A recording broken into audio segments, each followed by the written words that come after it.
কৃষ্ণ জয় গুৰু শঙ্কৰ সৰ্বগুণা কৰ যাকেৰি নাহি কেও পাম তুহাৰি চৰণকো ৰেণু শত কোটি বাৰেক কৰোঁ প্ৰণাম বাৰেক কৰোঁ প্ৰণাম। কৃষ্ণ যেতিয়া চীন দেশত কাগজৰ মাত্ৰ আৱিষ্কাৰহে হৈছিল, সেয়া চন আছিল 1955 পৰা 56। জন গুটেনবাৰ্গছে সেই মুহূৰ্তত ছপাশালৰ আৱিষ্কাৰ কৰিছিল। এটা ছপাশাল সাজি উলিয়াইছিল। তেওঁ জাৰ্মানীৰ এগৰাকী লোক আছিল। কিন্তু সেই মুহূৰ্তত এইখন অসম মুলুকত কোনো উন্নত প্ৰযুক্তিৰ যুগ নথকাৰ পাছতো জগতগুৰু শ্ৰীমন্ত শংকৰদেৱ গুৰুজনাই সাঁচি পাতত সাহিত্য চৰ্চা আৰম্ভ কৰিছিল। যি সময়ত ব্যায়ামৰ দ্বাৰা যে ভক্তিবাদৰ কথা ক'ব পাৰি সেই ধাৰণাটো পৃথিৱীত নাছিলেই, তেনে সময়তে এই অসম মুলুকত জগতগুৰু শ্ৰীমন্ত শংকৰদেৱ গুৰুজনাই এই নাম প্ৰসংগৰ জৰিয়তে শাৰীৰিক ব্যায়াম ঈশ্বৰবাদৰ প্ৰতি আমি যে একাত্ম হ'ব পাৰোঁ, সেই নাম প্ৰসংগৰ জৰিয়তে এই গায়ন বায়নৰ জৰিয়তেও যে আমাৰ শাৰীৰিক ব্যায়াম হয়, এই যে নৃত্যৰ জৰিয়তে সুকুমাৰ কলাৰ জৰিয়তেও যে আমি ঈশ্বৰক পাব পাৰোঁ, ভক্তি কৰিব পাৰোঁ, তাৰ প্ৰতি আমাৰ শৰীৰ মন ঠিক হৈ থাকিব পাৰে, সমাজবাদৰ এটা ধাৰণা ঠিক হ'ব পাৰে, এটা জাতি সকলো দিশৰ পৰা যে জাতিটোক আমি সৰ্বাংগ সুন্দৰ কৰি যে আগুৱাই নিব লাগে, সেই ধাৰণা জগতগুৰু শ্ৰীমন্ত শংকৰদেৱ গুৰুজনাই আজিৰ পৰা বহু বছৰৰ আগতে এইখন অসম ভূমিত আমালৈ বুলি দি থৈ গ'ল। আৰু সেইগৰাকী জগতগুৰু শ্ৰীমন্ত শংকৰদেৱ গুৰুজনাৰ সৃষ্ট নৱবৈষ্ণৱ ধৰ্মৰ নীতি আদৰ্শৰে পৰিচালিত আপুনি আমি সকলো একোগৰাকী অসমীয়া। এইখন অসম মুলুকত আমি জন্মগ্ৰহণ কৰিবলৈ পাইছোঁ, সেয়া আমাৰ বাবে অতিকৈ সৌভাগ্যৰ কথা। খুব ভাল লাগিছে আজি এইবাবে যে আমি সততে কৈ থাকোঁ যুৱ উশৃংখলতাৰ কথা, আমি সততে কৈ থাকোঁ নতুন প্ৰজন্মই গুৰুজনাই সৃষ্টি আজি কেনেকৈনো জীয়াই ৰাখিব। কিন্তু অকণমান সময়ৰ আগে ইয়াত যি গানিকা দলৰ প্ৰদৰ্শন দেখিলোঁ, সেয়া দেখাৰ পাছত অন্তত বুকুত হাত থৈ কথাখিনি ক'ব পাৰোঁ যে অসমবাসী আৰু চিন্তা কৰিব নালাগে। দুলীয়াজানৰ নিচিনা এই ঠাইখিনিত যেতিয়া এই 5 বছৰীয়া 6 বছৰীয়া 7 বছৰীয়া 8 বছৰীয়া 9 বছৰীয়া কিশোৰটিয়ে যেতিয়া কান্ধত খোলটো লৈ যেতিয়া সপোন দেখিছে, গুৰুজনাৰ গুৰুবাদ্য লৈ যেতিয়া সপোন দেখিছে, কোনোবাই যদি শংকৰী নৃত্য নাচি সেয়া সপোন দেখিছে, কিছু সময়ৰ পাছতে ভাওনাভাগী প্ৰদৰ্শন হ'ব, যদি সেয়া সপোন দেখিবলৈ নতুন প্ৰজন্মই শিকিছে, সেয়া লক্ষ্য হিচাপে বাছনি কৰি লৈছে, তেন্তে আপুনি মই আৰু চিন্তা কৰিব নালাগে যে কৃষ্টি সংস্কৃতি আমাৰ কোনে জীয়াই ৰাখিব। মই কৃতজ্ঞতা জনাইছোঁ সপ্তসুৰ আধ্যাত্মিক সাহিত্য সংস্কৃতিৰ সাধনা কেন্দ্ৰৰ এই যে ইমান সুন্দৰ এখনি কৰ্মশালা বহু দেখিছোঁ, বিহু নৃত্যৰ কৰ্মশালা, বাদ্যৰ কৰ্মশালা দেখিছোঁ, বিভিন্ন ধৰণৰ কৰ্মশালা দেখিছোঁ। কিন্তু মই প্ৰথমবাৰ দেখিলোঁ যে ভাগৱত পাঠ আৰু ৰামায়ণ পাঠৰ কৰ্মশালা, ভাওনাৰ কৰ্মশালা, এখনি ভাওনানো কেনেকৈ প্ৰদৰ্শন হয়, সেই যে কৰ্মশালা এভাগি আয়োজন কৰিলে ইমান পৃথক আধ্যাত্মিক এটা অনুষ্ঠান, এই অনুষ্ঠানটিৰ সৈতে জড়িত হৈ থকা মই সপ্তসুৰ আধ্যাত্মিক সাহিত্য সংস্কৃতিৰ সাধনা কেন্দ্ৰ প্ৰতিগৰাকীলৈ মই কৃতজ্ঞতা জ্ঞাপন কৰিছোঁ। প্ৰতিগৰাকী ভকত বৈষ্ণৱ বাপাই সমস্ত আপোনাসৱৰ চৰণত সেৱা জনাইছোঁ। আমি কনিষ্ঠ, একেবাৰে সীমিত জ্ঞান আমাৰ, আপোনাসৱৰ কাষত ৰৈ এইখিনি সময় যে আপোনালোকৰ ইমান সুন্দৰ এভাগী অনুষ্ঠান, আপোনালোকে অকণমান আপোনালোকৰ জীয়ৰী বুলি ভাবি যে আমন্ত্ৰণ জনালে, সেইবাবেই আচলতে গুৱাহাটীৰ পৰা ঢপলিয়াই আহিছোঁ। আৰু তাতোকৈ ডাঙৰ কথা যে গুৰুজনাৰ সৃষ্ট এই পবিত্ৰ নামঘৰত গুৰু আসনভাগীৰ সন্মুখত বহি এটা অনুষ্ঠান উপভোগ কৰাৰ যিটো মাদকতা, যিটো গৌৰৱ, কোনো নামী দামী মঞ্চ, কোনো অত্যাধুনিক সুসজ্জিত মঞ্চত বহি সেই কিন্তু আমেজ কেতিয়াও নাপাওঁ। গুৰুজনাৰ সৃষ্টিৰাজিৰ বিষয়ে যদি আমি কওঁ, প্ৰথমে নামঘৰ, এই যে আমি গুৰু আসনৰ সন্মুখত বহি আছোঁ বাপাইসকল, এই যে গুৰুজনাৰ এক ঈশ্বৰবাদৰ প্ৰতি ধাৰণা, এই যে আমি সকলোৱে একেলগে মিলি একেলগে নামঘৰত আমি যে আজি গুৰুজনাৰ সৃষ্ট এই ভাওনা ভাগি যে চাম, সকলোৱে একেলগে বহিছোঁ। আজি ইমান বছৰ আগতেই গুৰুজনাই জাতি ধৰ্ম বৰ্ণ ভাষা নিৰ্বিশেষে সকলোকে এক কৰি এখন মঞ্চ সাজু কৰিছিল, নামঘৰ, প্ৰথমখন ঘূৰণীয়া মঞ্চ।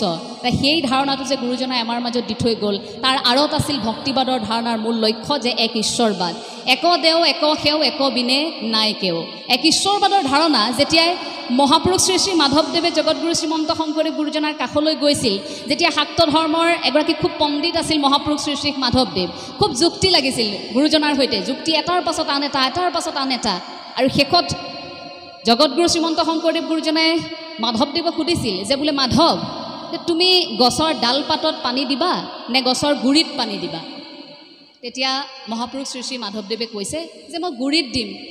এতিয়াহে তুমি যুক্তিত আহিছা যদি তুমি গুৰিত দিয়া তেন্তে তুমি ইমানবোৰ দেৱ দেৱতা ইমানবোৰ ভগৱানক তুমি বিচাৰি হাহাকাৰ কৰিব নালাগে তুমি কৃষ্ণকেই ভকতি কৰা তুমি এজন ঈশ্বৰকেই ভকতি কৰা সেই গছজোপাৰ গুৰিতেই তুমি পানী দিয়া আপুনি তুমি যি কামনা কৰিছা সেই ঈশ্বৰৰ মাজলৈ সেয়া যাব সেয়া ঈশ্বৰ প্ৰাপ্তি কেনেকৈ হ'ব এগৰাকী শিষ্যই গুৰুক সুধিছে যে গুৰুদেৱ মই ঈশ্বৰক কেনেকৈ পাম কি কৰিলে পাম কেনেকৈ পাম বোলে কাইলৈ ৰাতিপুৱা আহিবা নৈৰ ঘাটলৈ পিছদিনা শিষ্যগৰাকী গ'ল গুৰুৰ কাষলৈ নৈৰ ঘাটলৈ গৈছে গা ধুই থকা সময় গুৰুৱে গা ধুই আছে শিষ্যগৰাকীক কৈছে যে পানীত ডুব মাৰা সন্মুখতে তেতিয়া শিষ্যগৰাকীয়ে গুৰুৰ বাক্য মানি পানীত ডুব মাৰিছে ডুব মৰাৰ লগে লগে গুৰুৱে কি কৰিছে শিষ্যগৰাকীক ডিঙিত ধৰি অকণমান সময় পানীৰ তলত এনেকৈ ডুবুৱাই ৰাখিছে অকণমান সময় পানীৰ তলত হেঁচি ধৰি ৰাখিছে সেইখিনি সময়ত শিষ্যগৰাকী খুব চটফটাইছে পানীৰ তলত খুব চটফটাই কোনোবা এটা মুহূৰ্তত হঠাৎ গুৰুগৰাকীয়ে অকণমান সময় ৰাখি এৰি দিছে তাৰপাছত চটফটাই পানীৰ ওপৰলৈ উঠি আহিছে উঠি অহাৰ পাছত শিষ্যই গুৰুক সুধিছে যে গুৰুদেৱ এয়া কেনেকুৱা আপোনাৰ ধৰ্ম কেনেকুৱা কৰ্ম শিষ্যৰ লগত আপুনি এনেকুৱা কৰে বোলে শিষ্য এতিয়া যে এই মুহূৰ্তত তোমাক যে পানীৰ তলত হেঁচা মাৰি ধৰি থকাৰ সময়খিনিত তুমি কি বিচাৰি আছিলে সেই মুহূৰ্তটো তুমি বিচাৰি আছিলা যে কোনোমতে মই ওপৰলৈ উঠিব লাগে এই যে এটা তাৰণা থাকে এই যে হঠাৎ আমাৰ মনত এটা উগ্ৰীৱতা যে বৃদ্ধি পায় তাক পাব লাগে মই উশাহটো পাব লাগে সেই উগ্ৰীৱতাটো ভগৱান শ্ৰীকৃষ্ণক পাবলৈ সেই একেই তাৰণা আমাৰ লাগিব যদি আমি এনেই ভাগৱত ব্যাখ্যাৰ অনুষ্ঠানত গোটেই দিনটো বহি থাকোঁ যদি ভাগৱত ব্যাখ্যাৰ অনুষ্ঠানত আমি 3টা দিনলৈও যদি বহি থাকোঁ কিন্তু অকণমান সময় যদি আমি একাত্ম হ'ব নোৱাৰোঁ তেন্তে সেয়া লাভ নহ'ব ঈশ্বৰবাদৰ প্ৰতি যিটো ধাৰণা সেই ধাৰণাটো আহিবলৈ হ'লে আপোনাৰ মনত আধ্যাত্মিক চেতনা আহিব লাগিব আধ্যাত্মিক চেতনাৰ লগত এটা কথা আছে যে আধ্যাত্মিক চেতনাৰ কথা কওঁতে মই ক'ম যে আধ্যাত্মিক মানে কেৱল মাত্ৰ ধৰ্মৰ কথা কিন্তু নুবুজায় আধ্যাত্মিক চেতনা আপোনাৰ মনত আহিবলৈ হ'লে এই যে আত্মাৰ স্থিতি আত্মাই ক'ত গতি কৰিছে আত্মাৰ জন্ম আত্মাৰ স্থিতি ই যে এটা শৰীৰৰ পৰা আন এটা শৰীৰলৈ গতি কৰে আপোনাৰ আত্মাৰ অৱস্থিতিৰ বিষয়ে আপুনি জানিব লাগিব সেয়া আত্মাৰ স্থিতিৰ বিষয়ে আপুনি যদি জানিছে সেই আধ্যাত্মিকতাৰ জৰিয়তে আপুনি জানিব পাৰিব জ্ঞানৰ প্ৰণালীবদ্ধ ব্যৱস্থাটোৱে হৈছে বিজ্ঞান আৰু বিজ্ঞানৰ প্ৰণালীবদ্ধ ব্যৱস্থাটোৱে হৈছে দৰ্শন আৰু দৰ্শনক যেতিয়া আমি প্ৰণালীবদ্ধভাৱে উপলব্ধি কৰিব পাৰিম সেয়াই হৈছে ধৰ্ম গতিকে ধৰ্ম আৰু বিজ্ঞান এটা আনটোৰ পৰিপূৰক অৰ্থাৎ ধৰ্ম নহ'লেও বিজ্ঞান খুৰা বিজ্ঞান নহ'লেও কিন্তু ধৰ্ম আধৰুৱা গতিকে ধৰ্ম আৰু বিজ্ঞানৰ এটা সম্পৰ্ক আছে আমি এইটো ধাৰণা কৰিব নালাগে যে অত্যাধিক ধাৰ্মিক লোকসকল বিজ্ঞান মনস্কৰ লোক নহয় বৈজ্ঞানিক চিন্তাধাৰাৰ লোক নহয় এই ধাৰণাটো কিন্তু আমাৰ বেয়া কিন্তু আমি সততে এই কথাটো ভাবোঁ বৰ বেছি ধৰ্মৰ কথা কোৱা আধ্যাত্মিক কথা কোৱা লোকসকলক আমি ভাবোঁ যে সেইসকলৰ চিন্তাধাৰা কিন্তু বৰ বৈজ্ঞানিক চিন্তাধাৰা নহয় অৰ্থাৎ বিজ্ঞান মনস্কৰ তেওঁলোকৰ মাজত নাই এই কথাটো আমি ভাবোঁ কিন্তু ভাবকচোন আজিৰ পৰা ইমান বছৰ আগত জগতগুৰু শ্ৰীমন্ত শংকৰদেৱ গুৰুজনাই ইমান সুন্দৰকৈ নাম প্ৰসংগৰ পাছত যে প্ৰসাদ খাব লাগে সেই ব্যৱস্থা কৰি থৈ গৈছিল প্ৰসাদ সেয়া অৰ্থাৎ আমি যে হাত চাপৰি বজাই থাকোঁ আমাৰ স্নায়ু সঞ্চালন হৈ থাকে এটা ব্যায়াম হৈ থাকে তাৰ পাছত প্ৰসাদত কেঁচা বুট মগু থাকে হয়নে এই প্ৰসাদৰ যে ব্যৱস্থা কৰিছিল ইমান দুবাৰকৈ যে খোজকাঢ়ি ভাৰত ভ্ৰমণ কৰি এই গুৰুজনাই যে এই সম্পদবোৰ একোটাকৈ আমালৈ আহৰণ কৰি আনিছিল যে লোকসকল কেনেকৈ একত্ৰিত হ'ব এওঁলোকক মই শাৰীৰিকভাৱে মানসিকভাৱে সুস্থ কৰি ৰাখিব লাগিব এখন মঞ্চত সেই ধাৰণাটোৰ বাবে যে তেওঁ প্ৰসাদৰ ব্যৱস্থা কৰিছিল সেই কথাখিনি বুজিবলৈ আমাক আজিও অকণমান সময় লাগিব এতিয়াও কিন্তু এনে ঠাই বহু আছে য'ত অকণমান নাম শেষ হোৱাৰ সামৰণি ফালে প্ৰসাদ দিয়াৰ সময়খিনিলৈকে হাত চাপৰি খৰ হৈ আহি থাকে প্ৰসাদ দিব হৈছে ঘৰলৈ যাব লাগিব অলপ দেৰিৰ পিছত আৰু প্ৰসাদ দিয়াৰ লগে লগে আমাৰ ঘৰলৈ দুটোপোলা বেছিকৈ দিব দেই আমাৰ ছোৱালীজনী আহিব নোৱাৰিলে সেয়া আমাৰ ধাৰণাটো শেষত গৈ কি হয়গৈ আমি কিন্তু ঈশ্বৰ চিন্তাতে আহিছিলোঁ কিন্তু যোৱাৰ সময়ত আমি চাই থাকোঁ প্ৰসাদ আৰু এক টোপোলা হ'ব নেকি অকণমান হ'ব নেকি শেষত আমি সেই খোৱা বোৱাৰ মাজতে গোটেইবোৰ গৈ আমাৰ শেষ হৈ থাকে বোলে সিদ্ধ কি ৰান্ধিছে সিদ্ধত আজি কি আছিল বোলে ভাজিটোত অকণমান জলকীয়া বেছি হ'ল এই কথাখিনিহে ঘৰ পায়গৈ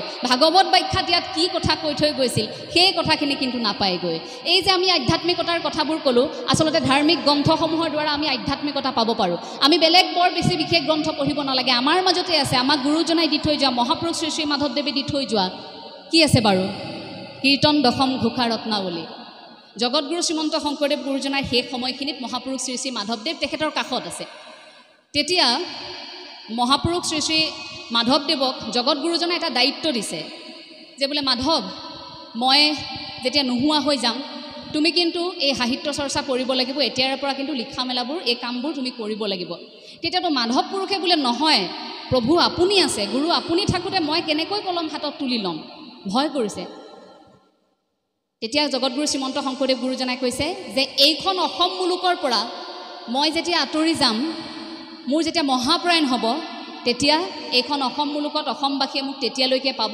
যেতিয়ালৈকে দশম কীৰ্তন অধ্যয়ন কৰিব। মই কীৰ্তনৰ মাজত সদায় থাকি যাম।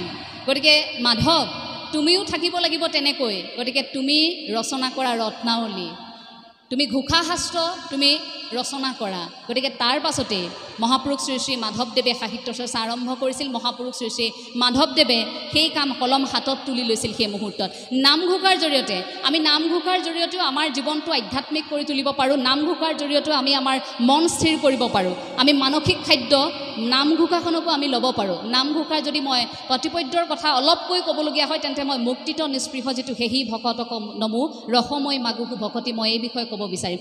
নামঘোষাত মহাপুৰুষ শ্ৰী শ্ৰী মাধৱদেৱে ভাবকচোন নিজক ইমান সৰুকৈ, নিজক ইমান দাসভাৱেৰে উপস্থাপন কৰিছে।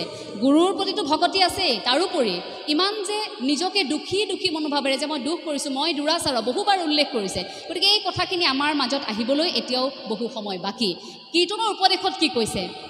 এই শুনা সভাসদ সাধু জনস্থিৰ মনে, এই লভিবা পৰম পদ শ্ৰৱণ কীৰ্তনে, মনুষ্যৰ শ্ৰেষ্ঠ ধৰ্ম এহি মানে মাত্ৰ, দেখিও বিচাৰি মহা ভাগৱত শাস্ত্ৰ, কলিত নাহিকে গতি বিনে হৰি নাম, জানিয়া লৈছ আজি বোলা ৰাম ৰাম, হৰি ৰাম ৰাম ৰাম ৰাম। এই যে উপদেশবোৰ আছে সেইবোৰ আমি এতিয়া আমাৰ হাড়ে হিমজুৱে সুমুৱাই লোৱাৰ সময় আহি পৰিল। আই মাতৃসকল আছে, আপোনাসৱক উপদেশ দিয়াৰ একেবাৰে যোগ্যতা নাই। এই যে আই মাতৃসকল, আমি যে বিভিন্ন সময়ত এই কোনোবাখিনিত নাৰী দুৰ্বল, নাৰী চৰিত্ৰটোক লৈ যে আলোচনা হয়, কোনোবাখিনিত আমি পুৰুষতকৈ অকণমান মনটোত কেতিয়াবা দুৰ্বল হৈ পৰোঁ নেকি বাৰু? যদি দুৰ্বল হৈ পৰে তেন্তে সেইখিনি সময়ত আপুনি কুন্তীৰ চৰিত্ৰটো মনত পেলাব। কুন্তীৰ চৰিত্ৰটোৰ বিষয়ে আপোনালোকে জানে, গোটেই জীৱনটো দুখ পালে, অথচ সেইগৰাকী কুন্তী দেৱীয়ে কি কৰিছিল? ভগৱান শ্ৰীকৃষ্ণ যেতিয়া সন্মুখত ৰাখিছিল যে কোৱা তোমাক কি বৰ লাগে কুন্তী, তেতিয়া কৈছিল যে প্ৰভু তুমি যদি মোক দিয়া তেন্তে মোক জীৱনৰ দুখ যন্ত্ৰণাসমূহ দিয়া, যাতে মই তোমাক আকৌ মনত পেলাই থাকিব পাৰোঁ। কাৰণ টান পালেহে ৰাম, আমাৰ কিবা এটা বেয়া হ'লেহে আমি ভগৱানক চিন্তা কৰোঁ। পুত্ৰই সুধিছিল, মা আই তুমি ইমান দিন কষ্ট পালা, অথচ তুমি আকৌ বিচাৰিছা, কিয় বিচাৰিছা দুখ? বোলে নহয়, ভগৱন্ত প্ৰভুক পাবৰ বাবে আমি সেই কষ্টখিনি পাব লাগিব। দ্ৰৌপদীৰ চৰিত্ৰটোৰ কথা আপুনি ভাবি চাওকচোন। এখন ধৰ্মযুদ্ধত নিয়ম থাকে, আমি সকলোৱে জানো। সূৰ্যোদয়ৰ সময়ত যুদ্ধ আৰম্ভ হ'ব আৰু সূৰ্যাস্তৰ সময়ত যুদ্ধ শেষ হ'ব। ঘোঁৰাই ঘোঁৰাৰ লগত, হাতীয়ে হাতীৰ লগত, ৰথীয়ে ৰথীৰ লগত, মহাৰথীয়ে মহাৰথীৰ লগতহে যুদ্ধ কৰিব। তাৰ বাহিৰে কোনেও কাৰো লগত যুদ্ধ কৰিব নোৱাৰিব। সকলো নীতি নিয়মৰ মাজেৰে সেই ধৰ্মযুদ্ধখন হৈছিল। তাৰ পাছত পাশা খেলৰ সময়খিনি আপুনি দেখিছিলনে? সেই ৰজস্বলাৰ সময়খিনিত দ্ৰৌপদীক যেনেকৈ চুচৰাই অনা হৈছিল ৰাজসভালৈ, সেইগৰাকী দ্ৰৌপদীয়ে কিন্তু মনে মনে প্ৰতিজ্ঞা কৰিছিল যে দুশাসনৰ ৰক্তৰে চুলিখিনি ধুব নোৱাৰালৈকে, কেশ ধুব নোৱাৰালৈকে তেওঁ চুলিখিনি নাবান্ধে। আৰু সেইগৰাকী দ্ৰৌপদীৰ যেতিয়া সন্তানক অশ্বস্থমাই, দুৰ্যোধনৰ বন্ধু অশ্বস্থমাই যেতিয়া হত্যা কৰি থৈ আহিছিল কূটনীতি কৰি, তেতিয়া যেতিয়া অৰ্জুনে ধৰি আনিছিল পৰৱৰ্তী মুহূৰ্তত শাস্তি দিবৰ বাবে, সেইগৰাকী সেই মুহূৰ্তত মমতাময়ী মাতৃ হৈ পৰিছিল। তেওঁ কৈছিল যে ঠিক আছে, এওঁক যাবলৈ দিয়া, এওঁক হত্যা নকৰিবা। তেওঁ স্বামীক অনুৰোধ কৰিছিল। ভাবকচোন, এওঁক যদি এতিয়া হত্যা কৰা হয় তেওঁৰোতো মাতৃ আছে, তেওঁৰ মাতৃয়ে কষ্ট পাব। গতিকে নাৰী এগৰাকী তেনেকুৱা, যিমানেই নকওঁ কিয়, তেওঁ যিমানেই কঠোৰ নহওক কিয়, কিন্তু কোনোবাখিনিত নহয় কোনোবাখিনিত বৰ কৰোণ, কোনোবাখিনিত নহয় কোনোবাখিনিত বৰ আৱেগিক হৈ পৰে সন্তানৰ বাবে, পৰিয়ালৰ বাবে। গতিকে সেইগৰাকী নাৰীয়ে এখন সমাজ ধৰি ৰাখে। প্ৰতিগৰাকী আই বাপৰ চৰণত সেৱা জনাম, আপোনালোক প্ৰতিগৰাকী সদায় কুশলে থাকক। এই মনুষ্যৰ জীৱনটো আমাৰ বৰ বেছি দীঘলীয়া নহয়, কিন্তু তাৰ মাজতো আমি ইমান বেছি যান্ত্ৰিক হ'বলৈ গৈ আছোঁ।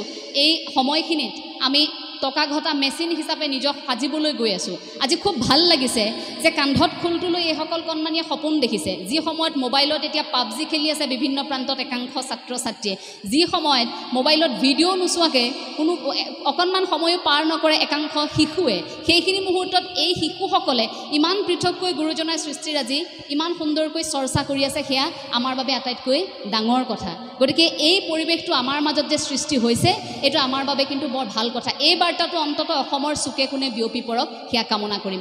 আপোনালোকে সম্পৰ্ক গঢ়ক, সম্পৰ্ক এইবাবেই গঢ়ক, এই যে আপোনালোক আজি একেলগে বহি আছে, হয়তো কোনোৱে প্ৰথমবাৰ লগ পাইছে, কোনো আপোনালোক চিনাকি একেখন গাঁৱৰে, আপোনালোকৰ মাজত সম্পৰ্ক এইবাবেই গঢ়ক। কাৰণ যান্ত্ৰিকতাৰ এই পৃথিৱীত আমি লাহে লাহে মানুহ হেৰুৱাইছোঁ। এনেদিনো অসমত আহিব কেতিয়াবা আপোনাৰ আত্মীয় ঢুকালে, আপুনি যদি ফোন কৰি খবৰ দিয়ে যে তোমাৰ মা ঢুকাইছে, তোমাৰ দেউতা ঢুকাইছে, তোমাৰ খুৰী ঢুকাইছে, তোমাৰ খুৰা ঢুকাইছে, আপোনাৰ সিফালৰ পৰা আপোনাৰ আত্মীয়ই ক'ব যে আমি যাব নোৱাৰিম, খুব ব্যস্ততা, তোমালোকে যিখিনি কাম কৰিব লগা আছে কৰি থোৱা, টকা পইচা কি লাগে আমি পঠিয়াই দিম। কিন্তু সেইটোৱে মানৱ জীৱনৰ শেষ নে বাৰু?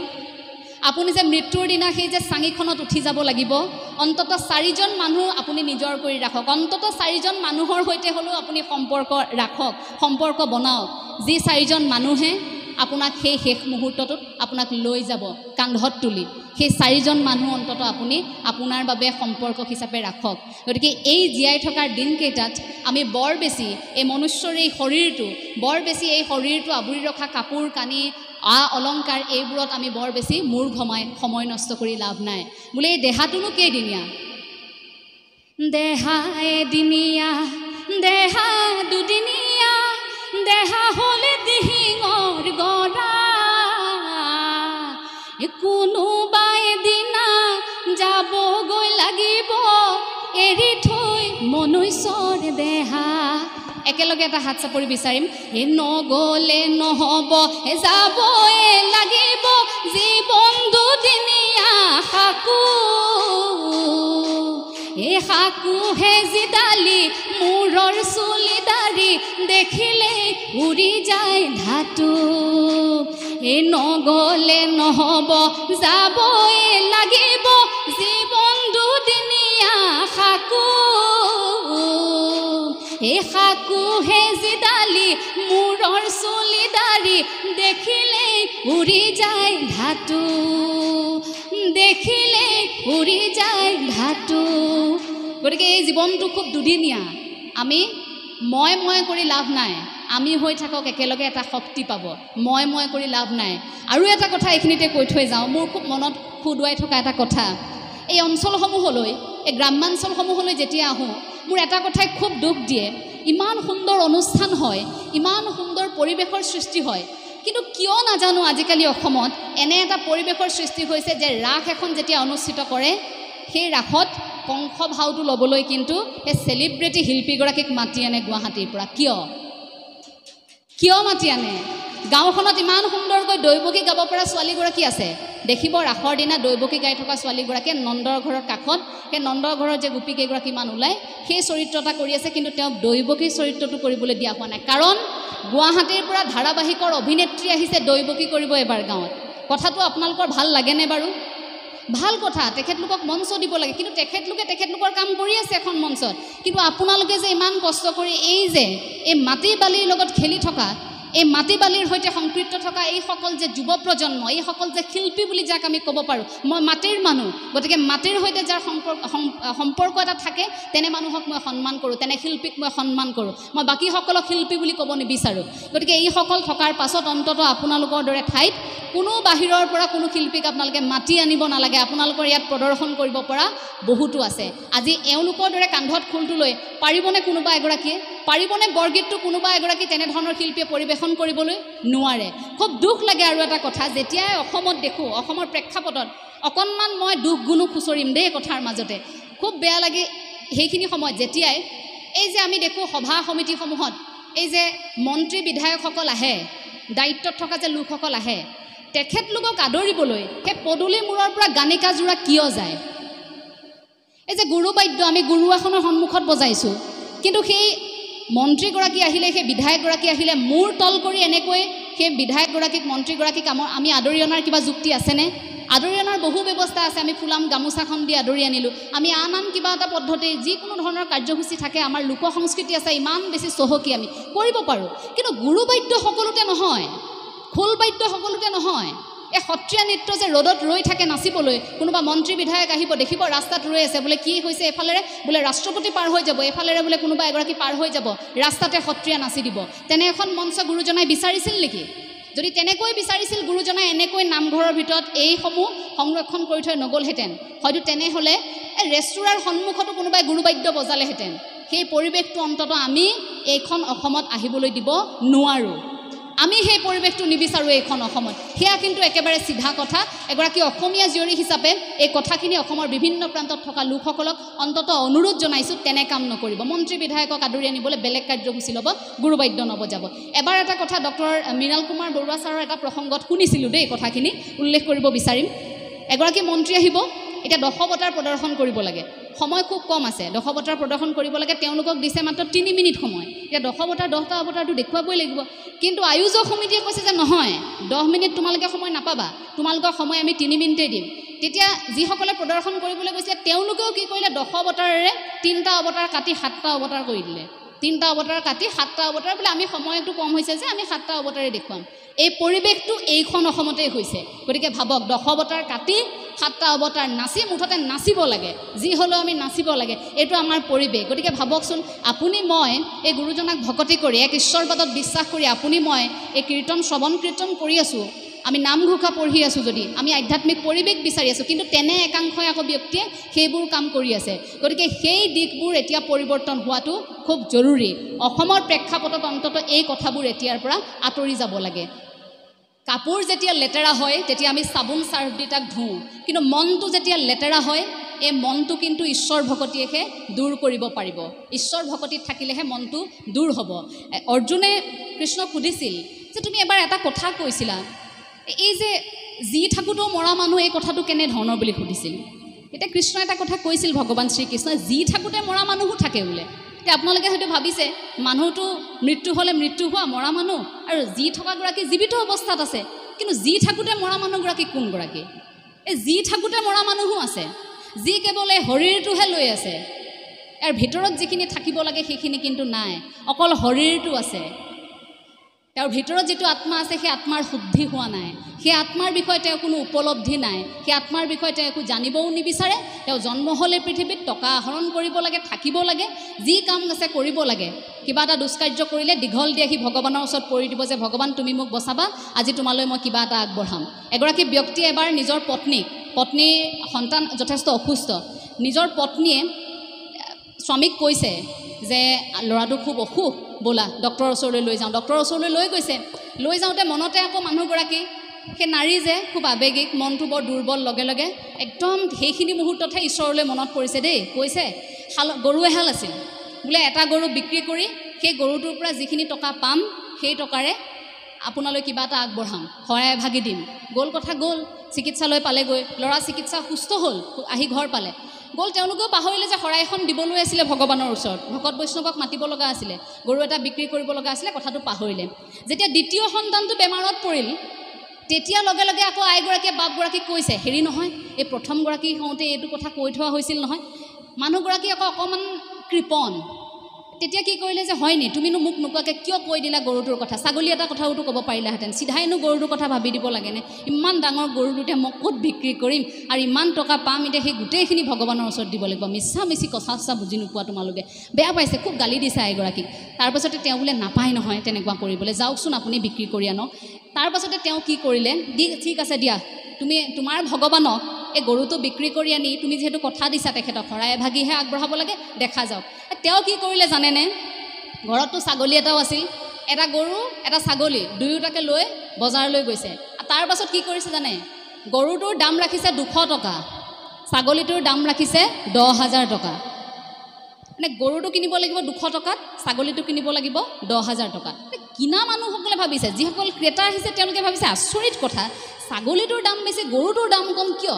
কথা কিন্তু বুজি পোৱা নাই বোলে। নহয়, তেওঁলোকেও আকৌ মনতে ভাবিছে যে ভালেই হৈছে, যি হৈছে, যদি 200 টকাত এটা গৰু পাইছোঁ, তেওঁলোকে সেইটো কথা ভবাই নাই ছাগলীটো 10,000 টকাত, 200 টকাত গৰু এটা পাইছোঁ, লৈ যোৱাই ভাল। এইটো তেওঁ তেনেকৈ ভাবিলে এওঁ কথাষাৰ বুজাই দিয়া নাই, বুজাই দিলে কিজানি খেলি মেলি হৈ যাব, গতিকে সেই কথাটোকে ভাবি পটাপট তেওঁ বিক্ৰী কৰিবলৈ চাইছে, বিক্ৰী কৰিলে আৰু ৰচিদখন ধুনীয়াকৈ বনাই আনিছে দেই, গৰুটোত 200 টকা লৈ আহিছে, আনি পত্নীৰ হাতত তুলি দিছে, বোলে লোৱা তোমাৰ গৰু বিক্ৰী কৰিলোঁ 200 টকা পালোঁ। পত্নী আচৰিত, কি কয় আপুনি, ইমান ডাঙৰ গৰুটো অকল 200 টকা পালে আপুনি? বোলে অঁ এয়া চোৱা, তুমি ভগৱানে যদি বিশ্বাস নকৰে ৰচিদখন লৈ যোৱা, এই ৰচিদখন তুমি ভগৱানক দিবা। সেয়া আছিল কাহিনী। ভগৱানৰ লগতো আমাৰ কিনা বেচা, ভগৱানৰ লগতো আমাৰ হিচাপ নিকাচ। আমি কিয় নিস্বাৰ্থভাৱে কিবা এটা ক'ব নোৱাৰোঁ যে তুমিও কেতিয়াবা ভালে থাকাচোন গোসাঁই, আমি কৈ পাইছোঁনে? নাই পোৱা। আমি সদায় দিয়া, চোৱাচোন ইমান অসুবিধা, ল'ৰাটো এডমিশ্যন দিব লাগে, কিবাকৈ টকা কেইটামান মেনেজ কৰি দিয়াচোন তুমি প্ৰভু, চোৱাচোন আজি আমুকলৈ যাব লাগে, কাপোৰ এযোৰ কিনিব লাগিছিল পৰা নাই, কিবা এটা মিলাই দিবা, আজি আমুকটো কৰিব লাগিছিল দিবাচোন মিলাই। এই যে ভগৱানক বিচাৰিয়ে থাকোঁ, মোৰ বেমাৰ হৈছে ভাল কৰি দিয়া, আমুকৰ বেমাৰ হৈছে ভাল কৰি দিয়া, তমুকৰ বেমাৰ হৈছে ভাল কৰি দিয়া, সেইজনো ভগৱানহে, কিমান কৰিব? আমাক জীৱশ্ৰেষ্ঠনো সাজিলে কিয়? ইমানবোৰ জীৱৰ ভিতৰত আমি জীৱশ্ৰেষ্ঠ হ'লোঁ কিয়? কাৰণ আমি আত্মাক উপলব্ধি কৰি আমাৰ যিখিনি দায়িত্ব আমি সেইখিনি পালন কৰিব লাগিব, ঈশ্বৰ ভকতি কৰিব লাগিব। ঈশ্বৰে নিজেই কৈ থৈ গৈছে, মোক যি ৰূপত তোমালোকে কামনা কৰিবা মই সেই ৰূপতে আহিম। কাৰণ বিভিন্ন সময়ত বিভিন্ন যেতিয়াই আমাৰ এই অসম মুলুকতে হওক বা এই পৃথিৱীতে যেতিয়াই যি ধৰণৰ বিপদে দেখা দিছে, মনুষ্যক বচাবলৈ ভগৱন্ত প্ৰভুৱে অৱতাৰ গ্ৰহণ কৰা নাই জানো? यदा यदा हि धर्मस्य ग्लानिर्भवति भारत अद्भुतानाम् अधर्मस्य तदात्मानं सृजाम्यहं परित्राणाय साधूनां विनाशाय च दुष्कृतं धर्म संस्थापनाय सम्भवामि युगे युगे। গতিকে সেই ওপৰত থকা গৰাকী সকলোবোৰ দেখি আছে, আপুনি চিন্তা কৰিব নালাগে। আপুনি যদি ঈশ্বৰ ভকতি কৰিছে, আপোনাৰ বিপদৰ সময়ত তেখেত এনেও আহিব, কিন্তু অকণমানটো তেখেতক শান্তিত থাকিবলৈ দিয়ক। এই ইটো লাগে সিটো লাগে, এই কথাখিনিৰ পৰা অন্ততঃ অকণমান আঁতৰি আহক। আপোনালোকৰ মনবোৰ বহল কৰক। মনবোৰ কিছু লোকৰ ঠেক বুলি এইবাবেই ক'ম, বিভিন্ন সময়ত দেখি আহিছোঁ দেই, আজিকালি নামঘৰৰ বাবে যদি বৰঙণি বিচাৰি যায়, মই এইটো একেবাৰে প্ৰমাণ পোৱা এটা কথা ক'ম।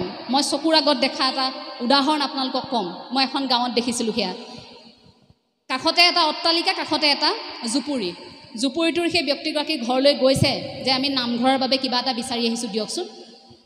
ভিতৰত থকা ৰুমালখনেৰে বান্ধি থোৱা টকা 100 টকা এটা উলিয়াই আনি দিছে, বোলে আমাৰ হাতত এইটোৱে আছিল কৃষ্ণ, যে আমি প্ৰভুৰ চৰণলৈ আগবঢ়াইছোঁ, ৰাইজৰ সেৱাৰ বাবে আমি এই 100 টকাটোৱে আগবঢ়াইছোঁ।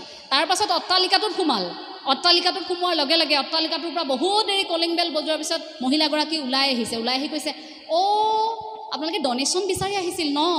আমাৰেও নাই নহয়, আহিলে আহিব দেই, এনেকৈ ক'লে। তাৰপাছত তেওঁলোকে ক'লে হ'ব দিয়ক, আৰু এখেতৰ বাপ নাই, আমি এই পিছতে আহিম নহ'লে। এই ৰ'ব আপোনালোকে এখন নামঘৰৰ বাবে আহিছে নহয়, বেয়া পাব, ৰ'ব দিওঁ। ভিতৰৰ পৰা কি কৰিছে, ফটা 20 টকা এটা উলিয়াই আনি দিছে, এইটো চলিব দিয়ক, ফটা 20 টকাটোকে ভাজ লগাই দিছে। সেয়া মন।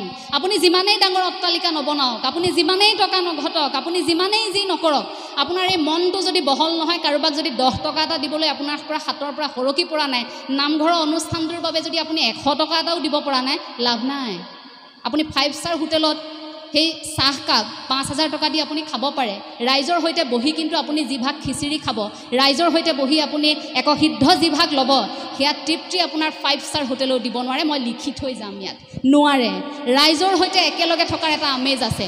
এই যে 30% পোৱা ছাত্ৰ ছাত্ৰীসকল, আমি আওকাণ কৰোঁ, পাছ কৰিলেহি আমুকৰ ল'ৰাটোৱে যেনে তেনে পাছ কৰিলে, তাৰ ল'ৰাটো ফেইল কৰিলে নহয়, এবাৰ পৰীক্ষাত বৰ বেয়া কৰিলে, দেখিব ষ্টেণ্ড কৰা ল'ৰাটোৰ ঘৰত মিঠাই টোপোলা লৈ পৰিয়ালৰ লোক গৈ আছে, গাঁৱৰ লোক গৈ আছে, কিন্তু কাষতে ফেইল কৰা ঘৰৰ সেই ছাত্ৰগৰাকীৰ ঘৰত মাত লগাবলৈ কোনো যোৱা নাই। কিন্তু যেতিয়া দুদিন পিছত এটা বিপদ হ'ব, যাচোন ধনাৰ পুতেকক মাতি আন, যাচোন ধৰ্মেশ্বৰৰ পুতেকক মাতি আনি বাঁহডাল কাটি দিয়ক, সেই ষ্টেণ্ড কৰি থকা ল'ৰাটো আমেৰিকাৰ পৰা আপোনাক উদ্ধাৰ কৰিবলৈ নাহে, মনত ৰাখিব।